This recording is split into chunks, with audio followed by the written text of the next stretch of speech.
בסיכום, מה האסטרטגיה שלך?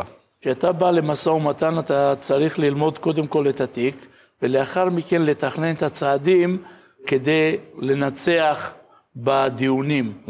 למעשה היה לי מקרה מאוד מעניין שללקוח שלי, שהוא מכר מבנה וחילק אותו לחלקים, רצו לחייב אותו במס שולי, שזה מגיע לכ-60% מס, במקום מס שבח שזה 25%.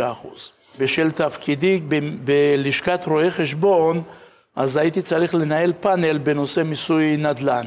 ואז הצבתי, בלי לציין שזה לקוח שלי, הצבתי כדוגמה, ונתתי גם למומחי מס שישבו בפאנל. הבאתי אותם למצב שהם יעידו ויגידו שהלקוח שלי צודק, בלי לציין את השם של הלקוח. ולאחר מכן שהיה לי תיעוד מוסרט של הפאנל, באתי למס הכנסה באשקלון. כבר לא הייתה דרך חזרה. לא היה להם דרך חזרה, כי נציג רסמי של מס הכנסה אמר שהצדק עם הלקוח שלי. והלקוח שהיה אמור לשלם כ2 מיליון שקל, יצא בעשרות אלפי שקלים תשלום. ככה הפעילות הציבורית והפרטית מתחברות. מתחברות רואה חשבון שבתאי בירן, תודה רבה.